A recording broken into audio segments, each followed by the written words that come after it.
اعوذ باللہ من الشیطان الرجیم بسم اللہ الرحمن الرحیم الحمد للہ رب العالمین والصلاة والسلام علی اشرف الانبیاء والمرسلین سیدنا و مولانا ابی القاسم محمد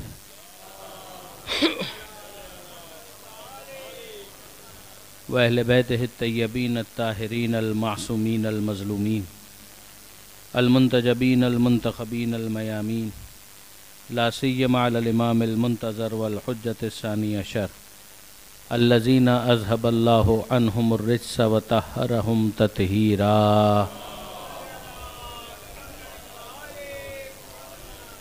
واللعنۃ الدائمۃ الباقیۃ علی اعدائہم اجمعین من یوم ظلمہم الی قیام یوم الدین رب اشرح لی صدری ویسر لی امری واحلل عقدۃ من لسانی یفقہوا قولی وجعلنی خالصا لوجہک الکریم یا اللہ صلوات علی محمد و آل محمد۔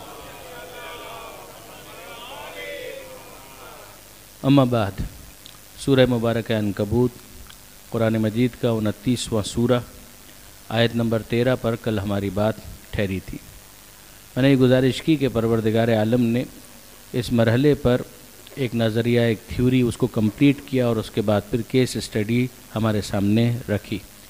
جو آخری آیت کل ہم نے ڈسکس کی تھی، بلکہ آخری 2 آیتیں، اس میں پروردگار عالم ان لوگوں کا ذکر کرتا ہے کہ جنہوں نے اپنے کفر پر اس حد تک راسخ ہو کر دوسروں کو بھی واپس پلٹانے کی کوشش کی کہ انہیں اس طرح سے ٹریپ کیا اور یہ کہا کہ اتبعوا سبیلنا، تم ہمارے راستے پر آ جاؤ، وَلْنَحْمِلْ خَطَايَاكُمْ، ہم تمہاری خطاؤں کا بوجھ اٹھا لیں گے۔ یعنی تم فکر نہیں کرو کہ اگر کوئی قیامت ہے، قیامت کا میدان ہے، کوئی حساب کتاب ہے، تو وہاں پر اگر تم سے کوئی باز پرس کرے تو ہماری طرف پلٹا دینا، تم کہہ دینا کہ انہوں نے کہا تھا لہٰذا ہم نے اس طرح سے کیا، اور جب تم ہماری طرف پلٹاؤ گے تو فرض کرو کہ یہ گناہ بھی ہوا تو اس کا بوجھ ہم اٹھا لیں گے۔ وَمَا هُمْ بِحَامِلِينَ مِنْ خَطَايَاهُمْ مِنْ شَيْءٍ، اور یہ ذرا سا بھی بوجھ اٹھانے والے ہیں نہیں۔ ظاہر ہے کہ یہ تو استہزاء کر رہے ہیں، یہ کوئی سیریس گفتگو تو ہو ہی نہیں رہی، یہ کوئی سنجیدہ بات تو ہو نہیں رہی، لہذا یہ جو کہہ رہے ہیں ان میں کسی قسم کی سنجیدگی نہیں پائی جاتی، یہ کسی طرح کا بھی بوجھ اٹھانے والے نہیں ہیں۔ اِنَّهُمْ لَكَاذِبُونَ، یہ لوگ جھوٹے ہیں۔ وَلَيَحْمِلُنَّ أَثْقَالَهُمْ وَأَثْقَالًا مَعَ أَثْقَالِهِمْ، یہ اپنا بوجھ تو اٹھائیں گے ہی، مگر اپنے بوجھ کے ساتھ ایک اور بوجھ ان کے اوپر ڈال دیا جائے گا، جس کی کل میں نے گزارش کی تھی، وضاحت کی تھی کہ ایک تو یہ ہوتا ہے کہ مثلا کوئی چیز آپ یہاں سے ہٹا کر وہاں پر رکھ دیں تو یہاں سے تو کم سے کم وہ چیز ہٹ گئی، یہ بوجھ یہاں سے تو ہٹ گیا، مگر یہ جو آخرت کا بوجھ ہے اس کا یہ معاملہ نہیں ہے۔ اگر کوئی اس طرح سے کر رہا ہے تو ظاہر ہے کہ وہ گمراہ کرنے کی کوشش کر رہا ہے، دوسروں کو سیدھی راہ سے ہٹانے کی کوشش کر رہا ہے، اور اگر وہ سیدھی راہ سے ہٹانے کی کوشش کر رہا ہے تو اس کا نتیجہ یہ ہے کہ اس کو ضال ہونے کا بوجھ تو اٹھانا پڑے گا، ساتھ ہی ساتھ مضل ہونے کا بوجھ بھی اٹھانا پڑے گا۔ یعنی خود گمراہ تھا تو گمراہی جو اپنی تھی اس کا بوجھ، دوسروں کو جو گمراہ کر رہا تھا تو دوسروں کو گمراہ کرنے کا بوجھ، لیکن جس کو اس نے گمراہ کیا اور فرض کیجئے کہ اس نے اس بات کو قبول کر بھی لیا تو ایسا نہیں ہے کہ اس سے یہ بوجھ ہٹ جائے گا، اس کو اپنی فری ول کی وجہ سے جو اس کے پاس ایک محدود اختیار تھا تو اپنا جواب تو خود ہی دینا ہے۔ تو من شاء فلیؤمن من شاء فلیکفر، جو چاہے مومن بنے، جو چاہے کافر بنے۔ اس دنیا کے اندر گن پوائنٹ پر ہم کسی کو نہ مومن بنائیں گے نہ کسی کو کافر بنائیں گے، لیکن یہ کہ بہرحال اپنے چوائس سے جو فیصلہ کرنا چاہتا ہے وہ کرے۔ اب اس غلط فیصلے میں کسی اور کا اگر کوئی رول آ جاتا ہے تو اس کو اپنا وبال اٹھانا پڑے گا، ساتھ ہی ساتھ اس غلط رول کا بھی وبال اٹھانا پڑے گا، اور اس کو اپنی گمراہی کا خود سے وبال اٹھانا پڑے گا۔ وَلَيُسْأَلُنَّ يَوْمَ الْقِيَامَةِ عَمَّا كَانُوا يَفْتَرُونَ، اور ان سے حتماً پوچھا جائے گا قیامت کے دن اس افتراء کے بارے میں جو یہ لوگ کیا کرتے تھے۔ افتراء کا مطلب ہوتا ہے فیبریکیشن، اپنی طرف سے کسی چیز کو بنا لینا، گھڑ لینا۔ اب اس کے بعد یہاں سے وہ کیسز شروع ہو رہے ہیں کہ جس میں آپ ان تمام تر باتوں کو ریفلیکٹ ہوتا ہوا دیکھ سکتے ہیں، جس کی طرف آخر میں نے کل گزارش بھی کی تھی۔ امتحان پروردگار عالم کی دائمی سنت ہے، پروردگار عالم کی آزمائش ہوتی رہے گی، پہلے والوں کی بھی آزمائش ہوئی تھی، لیکن بہرحال کہ جنہوں نے پروردگار عالم کے مقابلے پر آنے کی کوشش کی وہ خدا کو شکست نہیں دے سکتے۔ بالآخر آخری فتح صاحبان ایمان ہی کی ہوگی، آخرت میں تو ہوگی ہی، اس دنیا کے اندر بھی ماضی کے اندر کتنی ہی اقوام ایسی ہیں کہ جن کے اوپر عذاب نازل ہو چکا، تو یہاں سے وہ بحث شروع ہوتی ہے۔ تو پہلا کیس جو یہاں پروردگار عالم نے ڈسکس کیا ہے وہ نوح علیہ السلام کا ہے۔ آپ جانتے ہیں کہ آدم علیہ السلام یہ وہ پہلے بشر بھی ہیں اور پہلے نبی بھی ہیں، اور پہلے صاحب شریعت جو ہیں وہ جناب نوح علیہ السلام ہیں۔ تو حضرت نوح علیہ السلام کو یہاں پر پروردگار عالم نے کوٹ کیا، وَلَقَدْ أَرْسَلْنَا نُوحًا إِلَىٰ قَوْمِهِ، یقیناً ہم نے بھیجا نوح کو ان کی قوم کی جانب، فَلَبِثَ فِيهِمْ أَلْفَ سَنَةٍ إِلَّا 50 عامًا، تو بڑی طولانی مدت انہوں نے تبلیغ کی ذمہ داریوں کو اپنی قوم کے درمیان انجام دیا، 1000 میں 50 سال کم، 950 برس، 950 ایئرس۔ یہ قرآن مجید کی تصریح ہے، یہ قرآن مجید کی صراحت ہے کہ 950 برس۔ کہ یہ جناب نوح علیہ السلام کی عمر ہے؟ جواب جی نہیں، یہ نوح علیہ السلام کی عمر نہیں ہے، جو قوم میں انہوں نے تبلیغ کی ہے یہ وہ مدت بیان کی جا رہی ہے، 950 ایئرس۔ کیا اس حوالے سے توریت نے بھی کوئی بات بیان کی ہے؟ جواب جی ہاں، توریت نے بھی یہی فگر کوٹ کیا ہے، 950 سال۔ اگر آپ اولڈ ٹیسٹمنٹ کے اندر دیکھیں گے تو وہاں پر بھی آپ کو یہی فگر ملے گا، مگر وہاں پر حضرت نوح علیہ السلام کی عمر اتنی بیان کی گئی ہے، 950 ایئرز یہ ان کی ٹوٹل ایج ہے۔ قرآن مجید نے یہ بات نہیں کی، قرآن مجید نے کہا ان کی قوم کے درمیان جو مدت تبلیغ ہے وہ یہ ہے 950 ایئرز، 950 سال۔ پھر ان کی عمر کتنی ہے اس کے بارے میں بعض روایات بتاتی ہیں کہ 2500 سال جناب نوح علیہ السلام اس دنیا میں رہے۔ اس کا مطلب کیا ہوا؟ اس کا مطلب یہ ہوا کہ طویل عمر اگر کسی انسان کی ہو تو یہ کوئی حیران کن بات نہیں ہے۔ پروردگار جو ہر چیز کے اوپر قدرت رکھتا ہے تو وہ نوح علیہ السلام کو بھی اتنی طویل عمر دے سکتا ہے، مہدی منتظر کو بھی اتنی طویل عمر دے سکتا ہے۔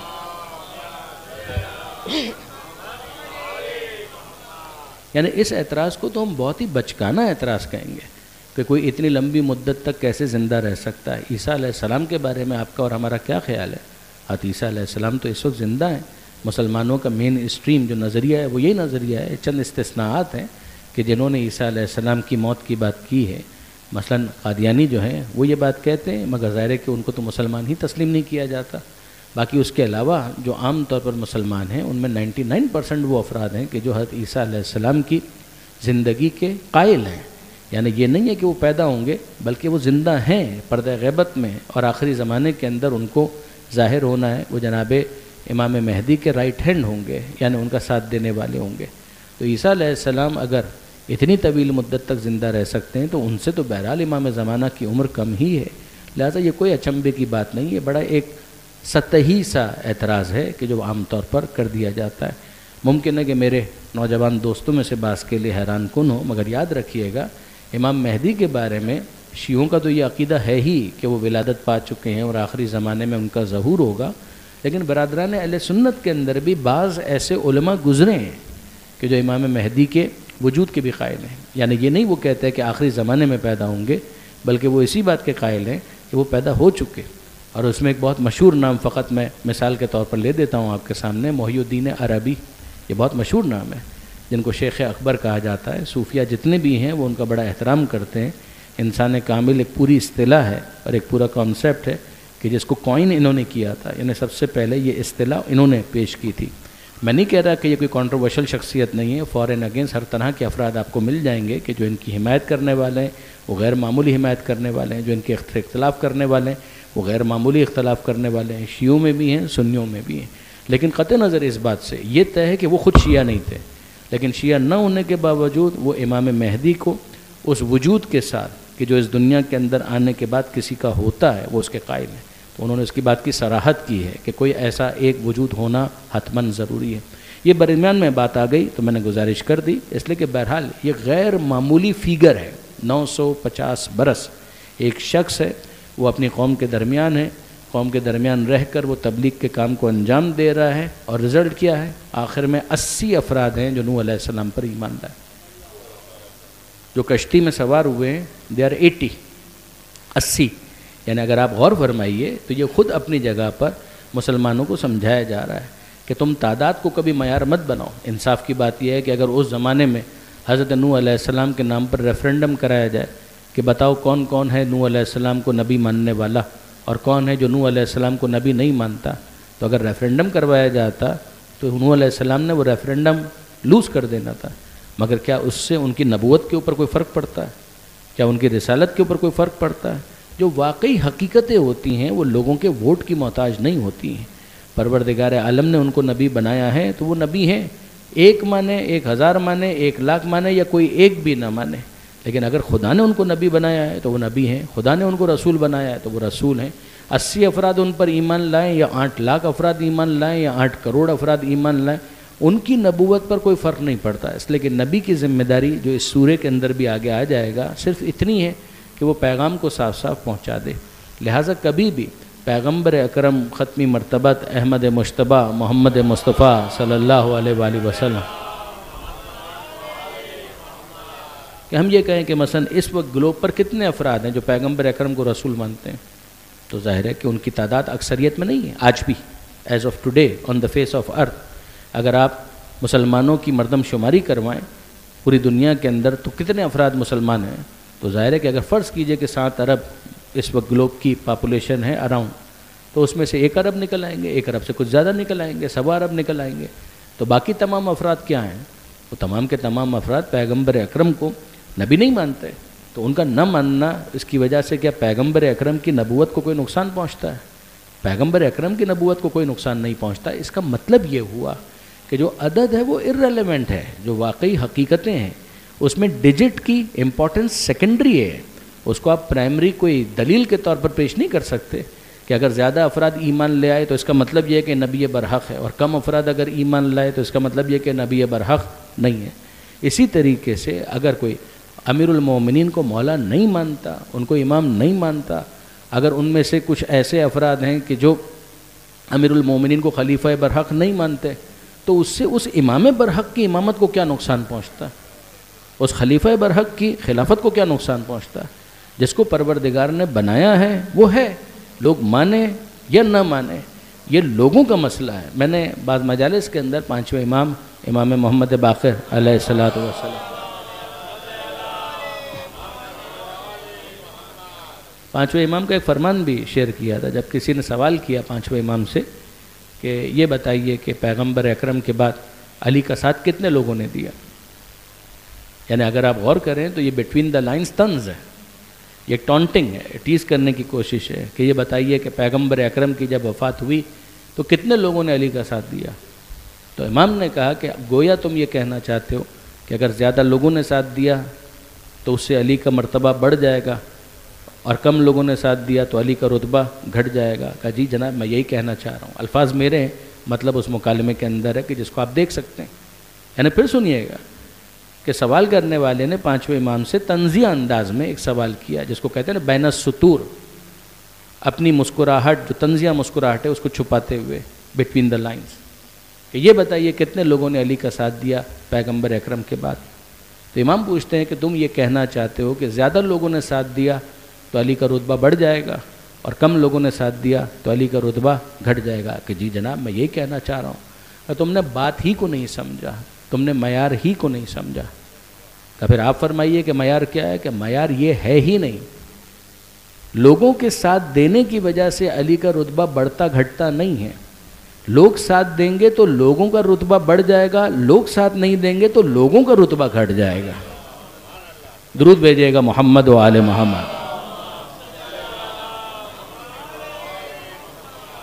ہمارے نزدیک معیار یہ ہے ہی نہیں کہ کتنوں نے ساتھ دیا، لوگ ساتھ دیں نہ دیں۔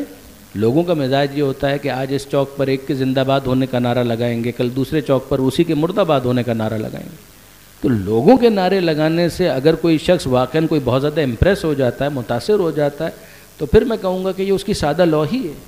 نہ ہی علم دین کے حوالے سے کسی عالم کا یہ مطمع نظر ہونا چاہیے، نہ ہی کسی سنجیدہ شخص کا یہ موٹو ہونا چاہیے کہ وہ اس بات کو معیار بنائے، وہ کہے حق، جو حق ہے وہ بیان کرے۔ امیر المومنین سے یہ بات نکل آئی تو میں عرض کر دیتا ہوں کہ مولا کائنات سے جب کسی نے یہ کہا کہ آپ کیا سمجھتے ہیں کہ آپ کے مخالفت میں جو افراد ہیں ان کو دیکھتے ہوئے، جمل صفین کے کانٹیکس میں بات ہو رہی تھی، میں آپ کو حق پر سمجھوں گا ان کو باطل پر سمجھوں گا، آپ کا کیا خیال ہے؟ یعنی وہاں پر بھی کوئی نہ کوئی رشتہ تو ہم کو نظر آ رہا ہے، تو کیا آپ کو میں حق پر سمجھوں گا ان کو باطل پر سمجھوں گا؟ تو امام نے جو جواب دیا نہج البلاغہ میں وہ کمال کا جواب۔ امام فرماتے ہیں کہ میرے دوست تم نے حق ہی کو نہیں سمجھا تو حقدار کو کیسے سمجھو گے؟ جب نے تم نے حق ہی کو نہیں سمجھا تو تم حقدار کو کیسے سمجھو گے؟ جب تم نے باطل کے معیار ہی کو نہیں سمجھا تو باطل پرست کون ہے اس کو کیسے جانو گے؟ پہلے یہ تو سمجھو کہ حق ہوتا کیا ہے، پھر تمہیں سمجھ میں آئے گا کہ منصب حق پر کون ہے، جادہ حق پر کون ہے، صاحب حق کون ہے۔ وہ ہے پیغمبر اکرم جس کے لیے دلیل دے کر جائیں کہ الحق مع علی و علی مع الحق، کہ حق علی کے ساتھ ہے، علی حق کے ساتھ ہے۔ اس کے بعد بھی اگر تم یہ سمجھ رہے ہو کہ اس وجہ سے اور اس وجہ سے، یو آر ایبسولوٹلی رانگ۔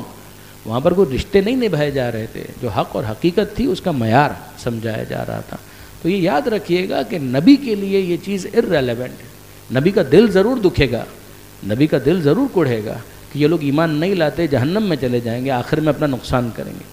یہ وہی چیز ہے کہ جس کو قرآن مجید میں سورہ برات کے اندر پروردگار عالم نے بیان کیا کہ عزیز علیہ ما عنتم حریص علیکم بالمؤمنین رؤوف الرحیم، کہ یہ نبی وہ ہے کہ جس کی کیفیت یہ ہوتی ہے کہ پریشانیاں تم پر آتی ہے، برا اس کو لگتا ہے، یہ بے چین ہو جاتا ہے، مضطرب ہو جاتا ہے تمہاری پریشانیوں کو دیکھ کر، یہ اس کا دل درد مند ہے۔ یہ جو قرآن مجید کے اندر ارشاد ہوا کہ طٰہٰ ما انزلنا علیک القرآن لتشقیٰ، اے طیب و طاہر، یہ قرآن ہم نے آپ پر اس لیے تو نازل نہیں کیا کہ آپ اتنی زحمت میں آ جائیں، اتنی مشقت میں آ جائیں۔ یہ جو قرآن مجید سمجھا رہا ہے وہ یہ کہ نبی کا دل درد مند، وہ پین فیل کرتا ہے کہ بالآخر آخرت میں ان لوگوں کا بیڑا غرق ہو جائے گا، جہنم میں چلے جائیں گے، نار کا شکار ہو جائیں گے، آگ میں ان کو جلنا پڑے گا۔ تو وہ اس کا دل اس وجہ سے کڑھتا ہے، جس طرح سے ماں کا دل اپنی اولاد کے لیے کڑھتا ہے، باپ کا دل اپنے بیٹے کے لیے، بیٹی کے لیے کڑھتا ہے، بالکل اسی طریقے سے نبی بمنزلہ باپ ہوتا ہے۔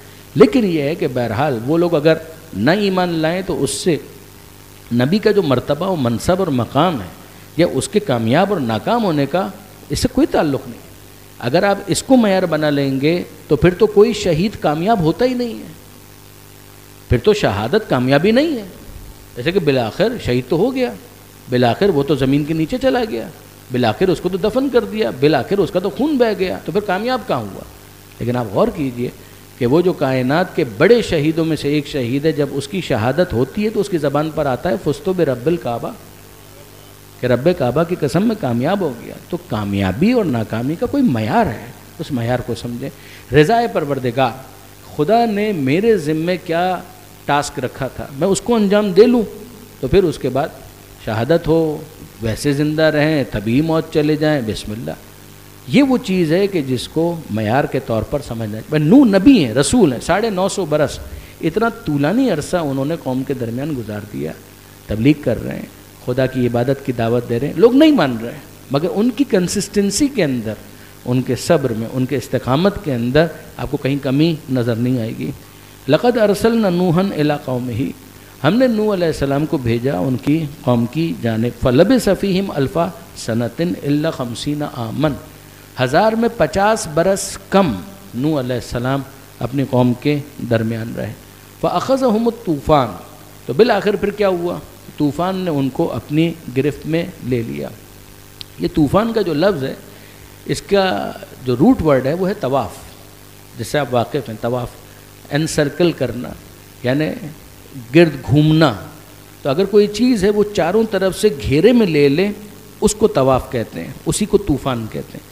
یعنی وہ چیز اگر کسی طریقے سے ہارم پہنچانے والی ہو، کسی طریقے سے ضرر پہنچانے والی ہو، تو پھر اس کو طوفان کہتے ہیں۔ عام طور پر یہ پانی کے ساتھ جڑ گیا ہے یہ لفظ، یعنی پانی کا طوفان ہوتا ہے کہ سیلاب آیا، ہوا چلی، اس طریقے سے برسات برسنا شروع ہوئی، چاروں طرف سے طوفانی ہوائیں چلنا شروع ہو گئیں۔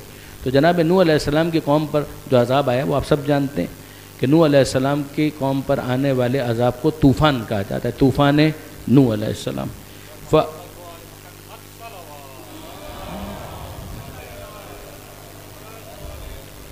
فَأَخَذَهُمُ الطُّوفَانُ وَهُمْ ظَالِمُونَ، تو طوفان نے ان کو اپنی لپیٹ میں لے لیا، وَهُمْ ظَالِمُونَ، جبکہ وہ اس وقت بھی ظلم ہی پر مصر تھے۔ یعنی ایسا نہیں تھا کہ ان کے اندر ذرا سا اصلاح کا کوئی پہلو نمایاں ہو گیا ہو، کچھ وہ ریفارمز کی طرف آ گئے ہوں، کچھ اپنے اندر تبدیلی پیدا کرنے کی کوشش کر رہے ہو، نہ، وہ اسی طریقے سے اپنے غلط کاموں کے اندر، غلط کاریوں میں مشغول تھے۔ تو اب ہم نے کیا کیا؟ طوفان تو آ گیا، ہم نے کن کو نجات دی؟ فَأَنْجَيْنَاهُ، ہم نے نوح کو نجات دی، وَأَصْحَابَ السَّفِينَةِ، اور سفینے والوں کو نجات عطا کی۔ وَجَعَلْنَاهَا آیَةً لِلْعَالَمِينَ، اور اس کو ہم نے نشانی بنا دیا عالمین کے لیے۔ یہ آیت بہت امپورٹنٹ ہے۔ اس کی وجہ کیا ہے کہ پروردگار عالم نے اس آیت کے ذریعے سے ایک معیار نجات ہمارے سامنے رکھا کہ سیلویشن کس کے لیے، نجات کس کے لیے۔ پروردگار عالم فرماتا ہے فَأَنْجَيْنَاهُ، ہم نے نوح علیہ السلام کو نجات دی، تو بٹ نیچرل نوح علیہ السلام کو نجات ملنی ہی تھی، مگر لوگوں کو جو نجات ملی ہے اس میں پروردگار عالم نے ایک معیار بتایا، اور معیار کیا ہے کہ اصحاب السفینہ، سفینہ آپ جانتے ہیں کشتی کو کہتے ہیں، اصحاب السفینہ جو سفینے کے اصحاب ہیں، جو کشتی کے اصحاب ہیں، ان کو پروردگار عالم نے نجات دی۔ یہ پروردگار صراحت کے ساتھ کہہ رہا ہے کہ صرف نوح کا صحابی ہونا نجات کے لیے کافی نہیں ہے جب تک کشتی کا صحابی نہ بن جائے۔ لہٰذا اب اس کے بعد ہمارے لیے واضح ہوتا ہے کہ پیغمبر اکرم نے کیوں یہ ارشاد فرمایا تھا، جو متفق علیہ شیعہ منابع میں بھی ہے، برادران اہل سنت کی کتابوں کے اندر بھی ہے کہ مثل اہل بیتی کا مثل سفینۃ نوح، میرے اہل بیت کی مثال نوح کے سفینے کی مثال ہے، من رکبہا نجا، جو اس میں سوار ہو گیا وہ نجات پا گیا، ومن تخلف عنہا غرقا وہوا، اور جس نے اس سے تخلف کیا یعنی سوار ہی نہیں ہوا یا سوار ہو کر اتر گیا، یہ وہ افراد ہیں جو غرق بھی ہوں گے اور ہلاک بھی ہوں گے۔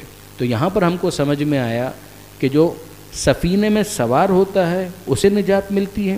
پیغمبر اکرم نے بتلایا کہ میرے اہل بیت سفینہ نوح کی مانند ہے، لہٰذا پیغمبر اکرم نے یہ سمجھا دیا کہ دیکھ لو جو میرے اہل بیت کے ساتھ ساتھ ہوگا وہ بچ جائے گا، نجات یافتہ ہوگا، اور جو ان کے ساتھ نہیں ہوگا تو پھر اس کا نتیجہ اور اس کا حال وہی ہوگا جو ان لوگوں کو ہوا کہ جو نوح علیہ السلام کے سفینے میں سوار نہیں ہوئے تھے۔ درود بھیجے گا محمد و آل محمد۔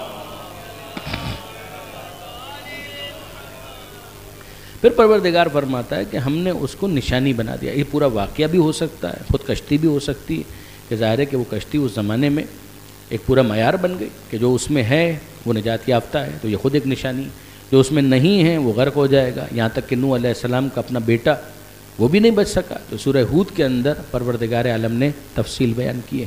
یہ نوح علیہ السلام کے بارے میں بس اتنی ہی باتیں پروردگار عالم نے یہاں پر بیان کی۔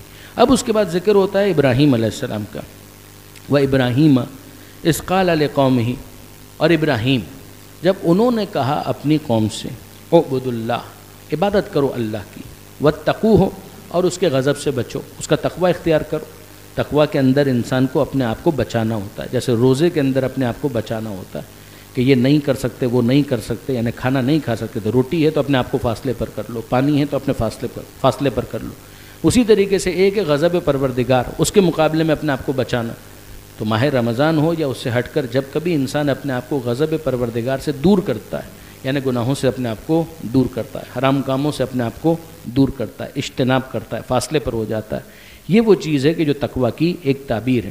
تو یہاں پر ابراہیم علیہ السلام کہتے ہیں کہ اعبدوا اللہ، عبادت کرو اللہ کی، واتقوہ، اور اللہ کا تقوی اختیار کرو، یعنی اپنے آپ کو بچاؤ۔ کیا مطلب؟ اللہ کے غضب سے بچاؤ، کہ جو اللہ کا غصہ، اللہ کا غضب، اللہ کا عذاب ہے اس سے اپنے آپ کو دور کرو۔ ذالکم خیر لکم ان کنتم تعلمون، یہ تمہارے لیے بہتر ہے اگر تم اس بات کو سمجھو، یعنی یہ جو بات میں تمہیں کہہ رہا ہوں خیر خواہی کے ساتھ، ایک نیک دلی کے ساتھ، ایک اچھے جذبے کے تحت، میں خیر اندیش ہوں، میں تمہارا ویل وشر ہوں، میں تمہیں سمجھانا چاہتا ہوں کہ یہ تمہارے لیے اچھا یہی ہے۔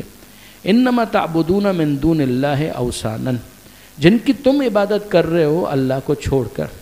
عبادت کا مطلب یہی ہوتا ہے کہ خدا کے مقابلے میں کسی اور کو خدا سمجھ لینا اور کوئی ایسا عمل انجام دینا کہ جس کے ذریعے سے یہ اظہار مقصود ہو کہ میں اس کو خدا مانتا ہوں، اس کو کہا جائے گا عبادت۔ اسی لیے اب یاد رکھیے گا برادران عزیز، عبادت صرف سجدے میں منحصر نہیں ہے، صرف رکوع کے اندر منحصر نہیں ہے۔ سجدہ ایک عمل ہے بے شک، رکوع ایک عمل ہے بے شک، سجدہ بے شک صرف اور صرف خدا ہی کے لیے، لیکن یہ ہے کہ بہرحال جس چیز کو عبادت کہا جاتا ہے اس کا مطلب یہ ہوتا ہے، علامہ سید علی نقی صاحب اس کی بڑی ڈیٹیل کے اندر گئے، انہوں نے اس کو بڑا ایلوبریٹ کیا ہے، اور بات بڑی معقول بھی ہے، سمجھ میں آنے والی بھی ہے، کہ اگر آپ مثال کے طور پر دیکھیں کہ بعض افراد اپنے مذہب کے اعتبار سے ہاتھوں کو یوں جوڑ لیتے ہیں بتوں کے سامنے، اور اس کا مقصد یہ ہوتا ہے کہ وہ پوجا کر رہے ہیں، تو ظاہر ہے کہ یہ عبادت ہے۔ لیکن بعض دوسرے افراد ہیں، ان کا یہ کام مورتیوں کے سامنے نہیں، وہ اپنے کلچر کے اعتبار سے یا اپنے دینی تعلیمات کے اعتبار سے سیلوٹیشن اور گریٹنگز کے لیے جس طرح سے ہم سلام کہتے ہیں وہ اسی طرح سے اپنے ہاتھوں کو جوڑ لیتے ہیں۔ اب وہاں پر اگر ان سے پوچھا جائے کہ کیا تم ان کو بھی خدا سمجھتے ہو، تو وہ کہیں گے نہیں، ان کو ہم خدا نہیں سمجھ رہے، یہ ہمارا سیلوٹیشن کا ایک انداز ہے، تسلیم کہنے کا ایک انداز ہے۔ تو پھر اس کو عبادت نہیں کہا جائے گا۔ عبادت اسی کو کہا جائے گا کہ جس عمل کے ذریعے سے کرنے والا اس بات کو ایکسپریس کرنا چاہتا ہے کہ جو عمل میں اس کے سامنے انجام دے رہا ہوں، اس کے ذریعے سے میں چاہتا یہ ہوں کہ اس کو خدا کے طور پر ایکسپریس کروں، سمجھاؤں کہ میں اس کو خدا سمجھتا ہوں۔ اسی لیے آپ دیکھ لیں گے خانہ کعبہ کے سامنے ہم سب سجدہ کرتے ہیں، مگر کیا خانہ کعبہ کو ہم سجدہ کرتے ہیں؟ خانہ کعبہ کو سجدہ نہیں کرتے، خانہ کعبہ کی طرف سجدہ کرتے ہیں۔ خانہ کعبہ کی طرف سجدہ کرنا اور ہے، خانہ کعبہ کو سجدہ کرنا اور ہے۔ یہی وہ بات ہے کہ جس کو کئی مرتبہ علماء کرام جو معتدل مزاج اہل سنت کے بھی ہمارے دوست ہوتے ہیں، ان کے ساتھ جب گفتگو ہوتی ہے تو ان کو یہی بات ہم لوگ ایکسپلین بھی کرتے ہیں، اور سمجھدار افراد سمجھ بھی جاتے ہیں۔ ان کے سامنے یہی بات بیان کی جاتی ہے کہ یہ جو آپ خاک پر سجدہ کرنے کو شرک سے تعبیر کرتے ہیں، تو اس بات کو سمجھیے، خانہ کعبہ کی طرف سجدہ کرنا اور ہے، خانہ کعبہ کو سجدہ کرنا اور ہے، خاک شفا کو سجدہ کرنا اور ہے، خاک شفا پر سجدہ کرنا اور ہے۔ یہ خاک شفا کو سجدہ نہیں ہو رہا ہے، خاک شفا پر سجدہ ہو رہا ہے۔ خاک شفا پر سجدہ ہے، خاک شفا کو سجدہ، سجدہ خدا ہی کو ہے۔ نہ آپ اور ہم خانہ کعبہ کو سجدہ کر رہے ہیں، نہ آپ اور ہم خاک شفا کو سجدہ کر رہے ہیں، وہ خاک شفا پر سجدہ ہے، خانہ کعبہ کی طرف سجدہ ہے۔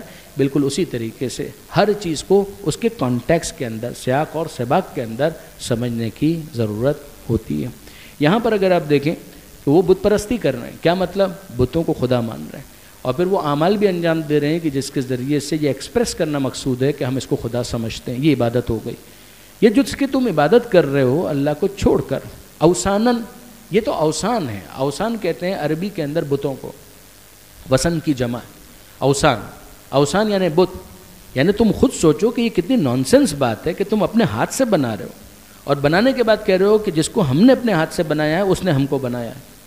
یعنی اس کے اندر کون سی لاجک ہے، اس کے اندر کون سی راکٹ سائنس ہے یہ سمجھنا کہ یہ تو خدا نہیں ہو سکتا۔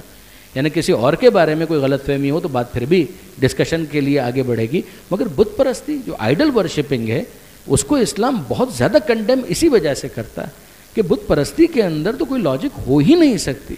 یعنی یہ کیسا وہم ہے، یہ کیسا سپرسٹیشن ہے، یہ کیسا الوجن ہے، یہ کیسا آئی واش ہے کہ انسان اپنے ہاتھ سے کسی کو بنا رہا ہے اور بنانے کے بعد کہہ رہا ہے کہ اس نے مجھے بنایا ہے۔ یہ نامعقول بات ہے۔ یہ وہ چیز ہے کہ جس کو ابراہیم علیہ السلام یہاں پر بیان کرتے ہیں کہ انما تعبدون من دون اللہ اوثانا، ارے جس کو تم اللہ کو چھوڑ کر عبادت کے لیے اپنے سامنے رکھے ہوئے ہو یہ تو بت ہیں۔ وتخلقون افکا، اور تم نے خود اپنی طرف سے ایک جھوٹ گڑھ لیا ہے، خود ہی بنایا ہے اور خود ہی مان لیا ہے۔ ان الذین تعبدون من دون اللہ، جس کی تم عبادت کرتے ہو اللہ کو چھوڑ کر، لا یملکون لکم رزقا، ان کے اختیار میں تو کچھ بھی نہیں ہے۔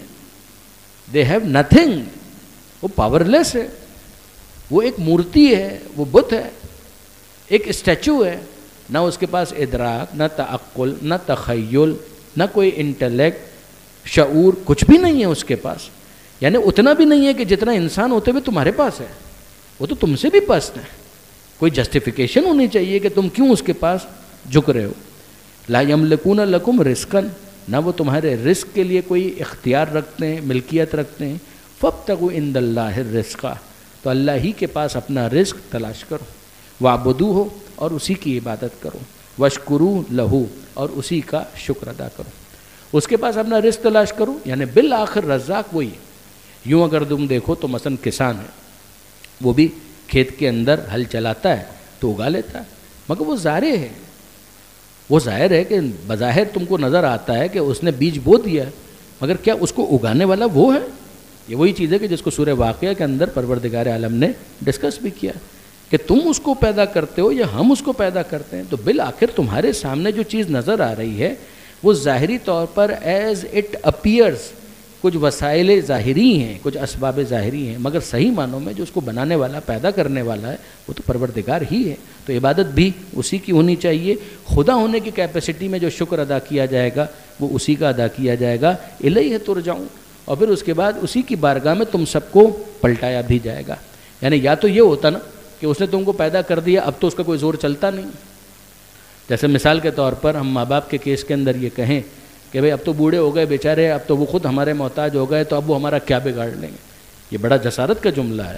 لیکن یہ کہ مثلا کوئی یہ کہے کہ ٹھیک ہے انہوں نے جنم دیا، لیکن یہ کہ اب تو وہ بیچاری خود بوڑھی ہو چکی ہے، اس کے خود کے بال سفید ہو چکے ہیں، اس کے کمر میں خم آ چکا ہے، اس کے اپنے دانت باقی نہیں رہے، اس کے چہرے پر جھریاں آ چکی ہے، تو وہ ہمارا کیا بگاڑ لے؟ یہ جرت کا جملہ، جسارت کا جملہ. مگر ٹھیک ہے، ماں باپ کے بارے میں اگر آپ کہیں تو واقعاً وہ بوڑھے تو ہو گئے. اب اگر ایک انسان احساس کرے تو وہ خدمت کرے گا، خوف خدا ہو تو اس کی خدمت کرے گا. لیکن یہ خوف خدا ہو، اس کے لیے دو چیزیں ہیں. ایک تو یہ ہے کہ وہ آل مائٹی ہے، اس نے پیدا کیا، پیدا کر کے چھوڑ نہیں دیا. دوسری بات یہ ہے کہ خدا بوڑھا نہیں ہوتا، خدا کی کوئی کمر جھک نہیں جاتی ہے معاذ اللہ. پروردگار عالم کا اقتدار ختم نہیں ہو گیا، اسی کی بارگاہ میں تم سب کو پلٹایا جائے گا. تم نے بالآخر اس کی بارگاہ میں جانا ہے، حاضری دینی ہے، سوال جواب ہونا ہے. You are accountable for all your deeds. یہ وہ بنیادی بات ہے کہ جس کو یہاں پر ابراہیم علیہ السلام سمجھا رہے ہیں. وَإِن تُكَذِّبُوا، اور اگر تم جھٹلاؤ، فَقَدْ كَذَّبَ أُمَمٌ مِّن قَبْلِكُمْ، تو تم سے پہلے والے بھی بہت سے ایسے تھے 30 مار خان جو جھٹلا چکے ہیں. وَمَا عَلَى الرَّسُولِ إِلَّا الْبَلَاغُ الْمُبِينُ، رسول کی ذمہ داری پیغام کو صاف صاف پہنچانے کے سوا اور کچھ بھی نہیں ہے. وہ کان سے پکڑ کر تم کو مسلمان بنانے کے لیے نہیں آیا. یہ ابراہیم علیہ السلام اپنی گفتگو کے اندر آگے ارشاد فرما رہے ہیں. وَمَا عَلَى الرَّسُولِ إِلَّا الْبَلَاغُ الْمُبِينُ. اگر تم ماضی کی ان امتوں سے سبق لینا نہیں چاہتے کہ جو ملیہ میٹ ہو گئیں، جن کو لپیٹ دیا گیا، جو تباہ و برباد ہو گئیں، جو عذاب استیصال کا شکار ہو گئی، فائن، ایک اور عبرت کا نشان بن جائے گا تمہارے وجود کے ذریعے سے جب تم پر عذاب آ جائے گا. وَمَا عَلَى الرَّسُولِ إِلَّا الْبَلَاغُ الْمُبِينُ. رسول کی ذمہ داری اس کے سوا اور کچھ نہیں کہ وہ پیغام کو صاف صاف پہنچا دے. پھر اس کے بعد جو اگلی آیتیں ہیں ان کے اندر پروردگار عالم نے ایک تضمین، یعنی اس بات کو جو ابراہیم علیہ السلام کی گفتگو ہے اس کو ایک تبصرے کے ذریعے سے آگے بڑھایا ہے، پھر اس کو کنکلوڈ کیا ہے جناب ابراہیم علیہ السلام کے داستان کے اختتام کی طرف. ذرا اس آیت کو دیکھ لیجیے. اولم یرو، کیا ان لوگوں نے نہیں دیکھا، کیف یبدئ اللہ الخلق، کہ کیسے خدا نے خلقت کا آغاز کیا، ثم یعیدہ، پھر وہی ہے جو واپس پلٹا دے گا. یہ جو پروردگار عالم کہہ رہا ہے وہ کیوں کہہ رہا ہے کہ یہ جو پیچھے کہا گیا کہ الیہ ترجعون، اسی کی بارگاہ میں تم سب کو پلٹایا جائے گا، تو کیا ایسا ہو بھی سکتا ہے یا نہیں ہو سکتا؟ یہ بات اگر آپ عوام کے لیول پر کہیں تو شاید کسی کو بھی حیرت نہیں ہوگی، یعنی عام انسان جو مومن ہے اس کو کبھی بھی حیرانی نہیں ہوگی. لیکن اگر آپ فلسفیوں کے درمیان جائیں تو آپ کو ایسا لگے گا کہ سب سے بڑا معرکۃ العرب مسئلہ ہی ہے. بہت سے اپنے فلسفے ہونے کے زوم میں قیامت کا انکار کرتے ہیں. لہٰذا واقعاً سمجھ میں آتا ہے کہ قرآن مجید کیوں اتنا اصرار کرتا ہے اس بات کے اوپر کہ اس بات کو قبول کرو، اس بات کو مانو. آپ کو یاد ہوگا پیچھے بھی میں نے کسی شاید پہلی تقریر کے اندر جو سورہ عنکبوت سے مربوط تھی اس میں نے کہا تھا دس از دا کی، یہ چابی ہے کہ اگر آپ قیامت کا عقیدہ رکھتے ہیں تو ایک احساس ذمہ داری انسان کے اندر پیدا ہوتا ہے کہ اچھا میں اکاؤنٹیبل ہوں، مجھ سے پوچھا جائے گا. تو وہاں پروردگار عالم نے کہا وَإِلَيْهِ تُرْجَعُونَ، اسی کی بارگاہ میں تم سب کو پلٹایا جائے گا. ابراہیم علیہ السلام کی زبانی. اور اب یہ تبصرہ کہ کیا ان لوگوں نے نہیں دیکھا کہ کیسے خدا خلقت کا آغاز کرتا ہے. آغاز اس نے جو کیا وہ تو ہماری نظروں کے سامنے نہیں ہے. اس کے لیے تو ظاہر ہے کہ آپ ریسرچ کریں اور پیچھے چیک کریں اور فاسلز کو نکالیں، وہ سب کریں، ٹھیک ہے، جتنا سمجھ میں آتا ہے اس کے لیے. لیکن ایک تو یہ ہے کہ جو ہماری آنکھوں کے سامنے ہے. کیا مطلب؟ زمین مردہ ہوتی ہے، بارش برستی ہے اور اس سے فصل اگنا شروع ہو جاتی ہے. یہ زندگی کا آغاز نہیں ہے تو کیا ہے؟ پروردگار عالم کی جانب سے. یہ قرآن مجید کے اندر پروردگار عالم نے کئی مرتبہ اس مثال کو بیان کیا ہے اور سمجھایا ہے. کذالک النشور، سورہ فاطر میں بھی کہا کہ اسی طریقے سے نشر بھی ہوگا. حشر، نشر، نشور، میدان قیامت اس دن بھی اسی طرح سے ہوگا کہ تم بظاہر دیکھو تو تم کو کیا نظر آتا ہے؟ یہ تو تمہارے سامنے جب کنٹینیوسلی یہ چیز ہو رہی ہے، ہر موسم کے اندر تم دیکھ رہے ہو کہ مردہ زمین سے فصل اگنا شروع ہو جاتی ہے، تو اب تمہاری حیرت اس لیول کی نہیں رہی. مگر آپ ذرا انصاف سے سوچئے کہ کبھی ایسا ہوا ہی نہ ہو اور 50 سال میں کبھی ایک دفعہ اس طرح سے ہو جائے، تو یہ کتنی اچنبھے کی بات ہے کہ ایک زمین ہے، بنجر ہے، اور اچانک اس میں سے فصل اگنا شروع ہو جائے. پروردگار عالم نے اس کو بہت فریکوینٹلی ہمارے سامنے رکھا کہ ذرا دیکھو یہ کون کر رہا ہے، اس کام کو کون انجام دے رہا ہے. کہ جس طریقے سے یہ تمہارے سامنے ہو رہا ہے کہ مردہ زمین ہے اور وہ زندہ ہو جاتی ہے، تو وہ جو مردہ زمین کو زندہ کر سکتا ہے تمہیں بھی مرنے کے بعد زندہ کر سکتا ہے. یہ وہ چیز ہے کہ جس کو مختلف انداز سے پروردگار عالم نے سمجھایا کہ تم دیکھو بہار کا موسم آتا ہے، پھر خزاں کا موسم آ جاتا ہے، سردی آتی ہے، پھر گرمی، پھر واپس وہی موسم آ جاتا ہے. تو جو موسموں کو پلٹا پلٹا کر تمہارے سامنے لا سکتا ہے وہ خود تمہارے وجود کو بھی میدان قیامت میں اثر نو لا سکتا ہے۔ یہ وہ چیز ہے کہ جس کو پروردگار فرماتا ہے اولم یرو، کیا ان لوگوں نے نہیں دیکھا کیف یبدئ اللہ الخلق ثم یعیدہ، کہ کیسے خدا خلقت کا آغاز کرتا ہے ثم یعیدہ، پھر وہی پلٹا بھی دے گا۔ ان ذالک علی اللہ یسیر، یہ اللہ کے لیے بہت آسان ہے۔ یعنی یہ انداز آپ دیکھ رہے ہیں، ان ذالک علی اللہ یسیر، کہ میاں کس خیال میں ہو تم کہ خدا یہ کیسے کرے گا، کس طرح سے ہوگا، وہ ہڈیاں چورا چورا ہو چکی ہوں گی، مٹی میں مل چکی ہوں گی، کون 1000 سال پہلے مر گیا، کہاں چلیا گیا اس کا وجود۔ پروردگار عالم فرماتا ہے ان ذالک علی اللہ یسیر، یہ اللہ کے لیے بہت آسان ہے۔ یعنی انفیکٹ تم اپنی نسبت سے سوچو تو تمہیں اندازہ ہوگا کہ جو روز یہ ساری چیزیں کر کر کے تمہیں دکھلا رہا ہے، کیا اس کے لیے تمہارے وجود کو واپس زندہ کرنا مشکل ہو سکتا ہے؟ ورنہ خدا کے لیے تو کوئی چیز بھی مشکل نہیں ہے، وہ جو علی کل شیء قدیر ہے اور ہر چیز کے اوپر قدرت رکھتا ہے۔ لیکن اگر ایک انسان کے دل سے خوف قیامت، خوف خدا، پروردگار عالم کی بارگاہ میں حاضری کا خوف ہٹ جائے تو پھر ہر وہ چیز جو آپ سوچ سکتے ہیں وہ کر سکتا ہے۔ پھر جسارت، ظلم، گستاخی، جس حد تک بھی آپ توقع کر سکتے ہیں وہ اس سے ہو جائے گی۔ لہذا آپ دیکھتے ہیں کہ کربلا کے اندر کیا کچھ نہیں ہوا، کیا کچھ نہیں ہوا۔ یعنی وہ کہ جس کے صدقے میں پروردگار عالم نے کائنات کو بنایا ہے، وہ کہ جس کی ماں کا مہر پانی کو قرار دیا گیا، اسی کے اوپر پانی بند۔ میں نے پہلے بھی گزارش کی تھی کہ ماہ مبارک رمضان کے اندر انصاف کی بات یہ ہے کہ امام حسین کی یہ مصیبت جو ہے اس کا احساس بہت زیادہ ہوتا ہے کہ جب افطار سے کچھ پہلے انسان پانی کا طلبگار ہوتا ہے اور اس کو پانی نہ ملے تو واقعاً اس کی ایک عجیب کیفیت ہوتی ہے، عجیب اس کی کیفیت ہوتی ہے۔ اور امام کی وصیتوں میں بھی آپ کو یہ ملے گا۔ میں 2 جملے، میں نہیں چاہتا کہ زیادہ وقت لوں، کہ جب امام مظلوم چوتھے امام کے پاس آئے تھے رخصت آخر کے لیے، رخصت آخر کے لیے جناب زینب کے پاس بھی آئے، رخصت آخر کے لیے جناب سکینہ کے پاس بھی آئے، اسی طرح سے رخصت آخر کے لیے سید سجاد کے پاس بھی آئے۔ علامہ رشید ترابی بہت پڑھا کرتے تھے کہ وہ قریب آئے اور سید سجاد کے اوپر سورہ فاتحہ کو پڑھ کر دم کیا اور پوچھا کہ بیٹا آپ کیسی طبیعت ہے؟ کہ شکر ہے پروردگار۔ تو بہت سی باتیں ہوئی ہیں باپ اور بیٹے کے درمیان، لیکن اس میں سے ایک بات ہے، امام حسین علیہ السلام نے وصیت کی کہ اے بیٹا سید سجاد، جب وطن واپس جانا اور ہمارے چاہنے والوں سے ملاقات ہو تو ان سے کہنا شیعتی ما ان شربتم ما عذب فاذکرون، کہ ہمارے شیعوں، اے ہمارے چاہنے والوں، جب کبھی ٹھنڈا پانی پینا تو اپنے پیاسے امام کی پیاس کو یاد کرنا، جب کبھی ٹھنڈا پانی پینا تو اپنے پیاسے امام کی پیاس کو یاد کرنا۔ او سمعتم بغریب او شہید فاندبون، اور اگر کبھی سنو کہ پردیس میں کوئی مسافر مارا گیا تو اس پردیسی کا ماتم بعد میں کرنا، اپنے پردیسی امام کا ماتم پہلے کرنا۔ اور پھر اس کے بعد جو اگلا شعر ہے اس کے اندر تو امام نے ایک خاص مصیبت کی طرف متوجہ کیا کہ شیعوں سے کہنا کہ لیتکم فی یوم عاشورا جمیعا تنظرون، اے ہمارے چاہنے والوں، کاش کہ تم عاشور کے دن عصر عاشور سے کچھ پہلے ہوتے تو اپنی آنکھوں سے دیکھتے۔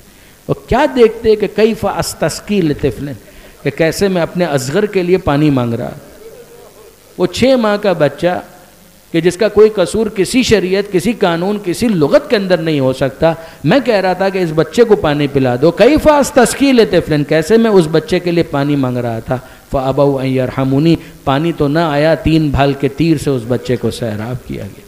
الا لعنت اللہ علی الظالمین وسیعلم الذین ظلموا ای منقلب ینقلبون۔ بار الہ اس قلیل توسل کو قبول فرما، ان آنسوؤں کو جناب سیدہ کے رومال میں جگہ عطا فرما، دین اسلام کو سمجھنے کی توفیق عطا فرما، قرآن سے استفادے کی توفیق عطا فرما، اہل بیت کی شفاعت نصیب فرما۔ اے مالک ماہ رمضان کی عبادتوں کو قبول فرما، زمانے کے امام کے ظہور میں تعجیل فرما، ہمیں ان کے اعوان و انصار میں شمار فرما۔ ربنا تقبل منا انک انت السمیع العلیم وتب علینا انک انت التواب الرحیم۔